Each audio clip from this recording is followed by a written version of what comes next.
Good evening, I'm Byron Scott with a CTV News update. Topping the news tonight, a Prince George's County police officer has been found guilty of assault in connection with an arrest that left the man paralyzed and in a wheelchair. That man was DeMonte Ward Blake. A judge yesterday found Corporal Bryant Strong guilty of second-degree assault, misconduct in office, and reckless endangerment for his actions during a 2019 traffic stop involving Ward Blake. These cases are not simple. They're not easy. Proving assault, proving misconduct, proving reckless endangerment against police officers, they're tough cases because officers can and are allowed to use force under certain circumstances. But in this case, the actions were just outrageous. I was happy, but I'm still sad. I just want my son back. You know, he didn't, regardless of the situation about the car, anything, he didn't do anything. And the video showed it, everybody knew. He didn't do anything, he stood right there. Now, Strong will be sentenced in July. He faces up to 10 years behind bars. The family is also suing the county. Ward Blake died last August after an unrelated shooting. Well, 2 boys and a dog were shot in District Heights last night. It happened just before 6:30 on the 6700 block of Alpine Street. The boys are 4 and 14 years old. Investigators say a car and a van pulled up and multiple shooters fired into a crowd that was outside. The 4-year-old was hit in the shoulder and the teen was hit in the leg. Both suffered, police say, non-life-threatening injuries. The dog was killed. Anyone who may have any information is asked to call police. Well, the U.S. has reached a grim milestone in the fight against COVID. As of yesterday, more than 1 million people in America have died of the disease. The revelation comes as the new numbers in the county and positivity rate in the county are inching upwards. Now, the state has confirmed 1,525 new cases. The positivity rate in Prince George is at 6.37%. 2 Marylanders have died of COVID in the past 24 hours, and 232 people are hospitalized. And the Federal Reserve raises the key interest rate by a half point. It's the most aggressive move in 22 years. It also signals another large rate hike to come in an effort to fight against the worst inflation the nation has seen in over 40 years. With prices for food, energy, and consumer goods accelerating, the Fed's goal is to cool spending and economic growth by making it more expensive for individuals and businesses to borrow. The move will ultimately lead to higher costs for mortgages, credit cards, and loans. And you're watching CTV News. I'm Byron Scott. Stay tuned. Back in a bit. Are you in the market to purchase your first home? Prince George's County has a countywide program to assist eligible first-time home buyers with down payment and closing costs. With the Pathway to Purchase Home Buyer Assistance Program, first-time home buyers can select from new construction or resale homes anywhere in the county. You must be able to qualify for a first mortgage and use approved Pathway to Purchase lenders to purchase a property. As long as you live in the house for 10 years, the Pathway to Purchase 0% loan is forgiven, providing you with additional equity in your property and moving you toward your home ownership goal. For more information, visit redevelopment.mypgc.us. Again, that's redevelopment.mypgc.us.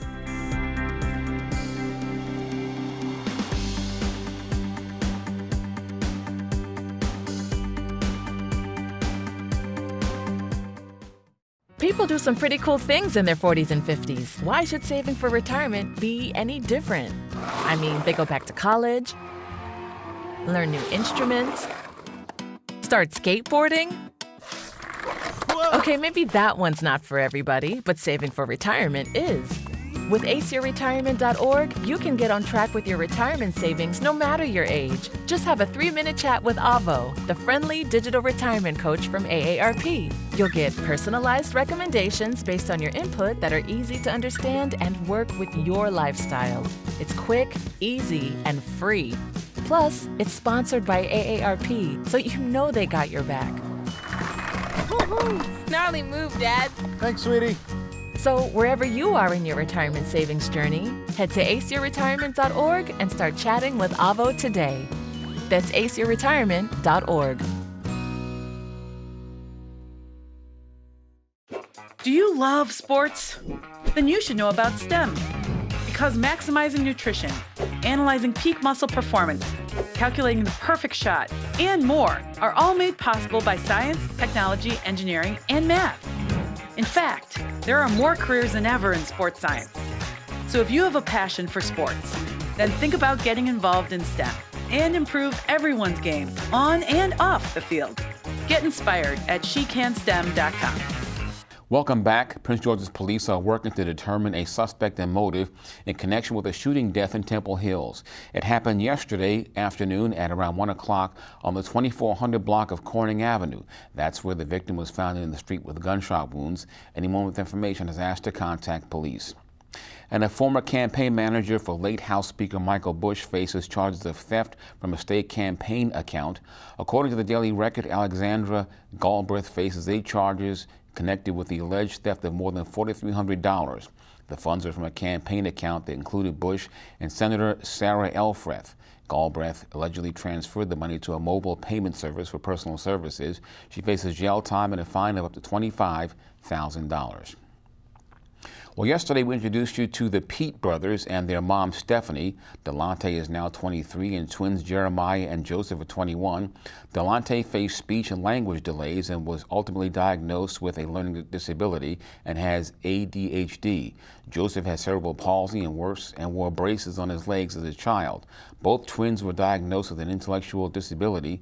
Stephanie Pete says Dr. Kimberly Derrickson of Mount Washington Pediatric Hospital helped her family through each obstacle. Dr. Derrickson has been an intricate part of my kid's life since we met her. She's not only just a psychologist, but she's been a personal support for me when I became overwhelmed with what was going on. I really feel like we would do a disservice to families if we solely focused on just a child. And I do believe that that is consistent with our mission here at Mount Washington. Our mission reads as being family focused and coordinated. And as I mentioned, in terms of the dedication and sacrifice that is required from parents, I think it's only appropriate to check in with the parents and see how they're doing. Mount Washington Pediatric Hospital is housed at the Regional Medical Center in Largo. The pediatric hospital is celebrating its 25th year in the county. Well, 2 organizations are urging residents to lend a helping hand during their Day of Giving event. Alpha Kappa Alpha Sorority and the Southern Prince George's County Community Charities are hosting a fundraising event on Saturday, May 14th. It's to help several organizations, including the Coalition for African Americans in the Performing Arts. The event will also raise money for scholarships. Alpha Kappa Alpha has a goal of enabling every student to pursue their educational dreams. And we know that the cost of college is one of the major obstacles that gets in the way of students being able to do that.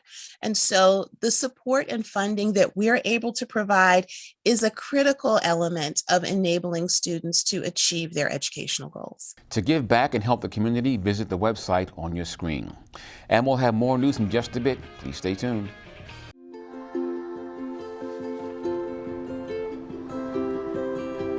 To Sofia and Gabriel, mis flores, my little flowers. Even though these old knees can't follow on your adventure to the forest today, these flowers represent my love, so you can take me with you wherever you go, near or far. These stitches and threads join us together. Me, your mother, and both of you. And wherever you see a flower, a bird, a beautiful tree, know that my love is with you as you bring our colorful stories to the world.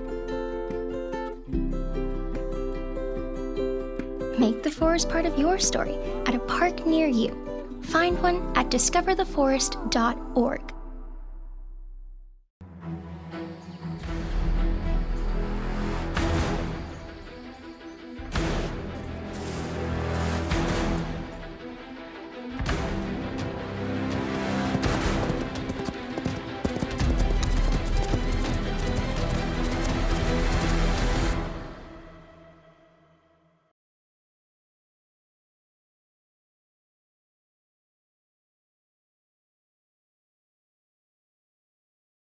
My Shiro doesn't always wear a cape, but she always has time for a hug, a smile, for going the extra mile.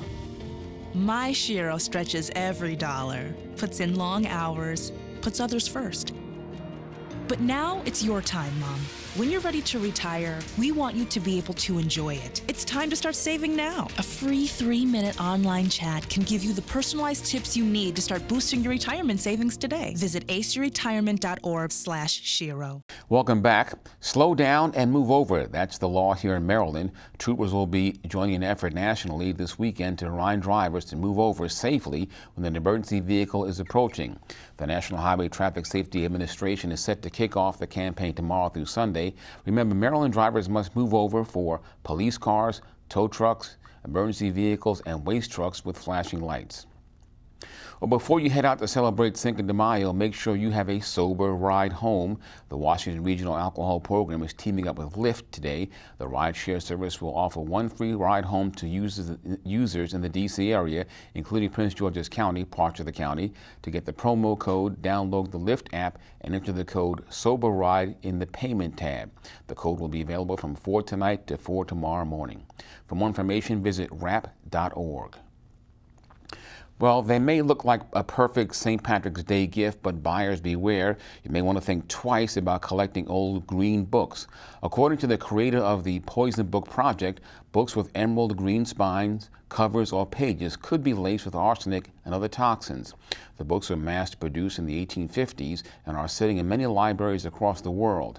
Now curators are in a race to catalog the potentially dangerous publications. I happened to be reading at the same time a book about arsenic containing wallpapers from England in the 19th century. And as I was reading that and realizing that emerald green was one of the colors in the wallpaper that contained arsenic, I started to wonder about the color of the book cloth that I was working on. The pigment on the book was actually emerald green, or copper acetoarsenite. And it's a highly toxic pigment. So, when we realized that this whole book was covered with this pigment, we realized that we had a lot of questions to answer. The first being, how common is this? Because they were mass produced at the time, they are often in the circulating collection at some libraries. The Poison Book Project is currently developing a website with the Winterthur Museum in Delaware. If you'd like more information on the effort, you can email the address at the bottom of your screen. Well, thinking about adopting an animal, but you're not quite ready to add one to your family? If so, the Animal Shelter wants your help. It's seeking foster parents and shelter for shelter animals. Deputy Associate Director T. Littlejohn says foster services are greatly needed. We will have animals, for whatever reason, is not ready to be adopted. It may be too young, or it may have a medical condition, or it may have a slight behavior issue that is maybe shy or timid. And before we place it in a home, a forever home, we want to help that animal to be more engaged and be more adoptable and be more sociable. The Animal Shelter is hosting a foster pet orientation this Saturday. For more information, email the address on your screen. Let's get a quick look now at our 3-day weather forecast. Tonight, cloudy with a low around 54. Tomorrow, rain with daytime temps reaching a high near 61. Saturday, cloudy with a chance of rain and a high near 53. Sunday, cloudy with temps in the low 50s. And now for the community calendar, Hoops Up, Crime Down. It's a new community event hosted by the Prince George's Department of Parks and Recreation. Watch first responders go head-to-head with local athletes, enjoy live music, games, and more. The event will also provide resources for mental health, abuse, and addiction services. It'll be held at the Southern Area Aquatics and Rec Complex in Brandywine on Friday the 13th from 6 until 9 p.m. For more information, call 240-593-1262. And that's our news for tonight. I'm Byron Scott. See you tomorrow night.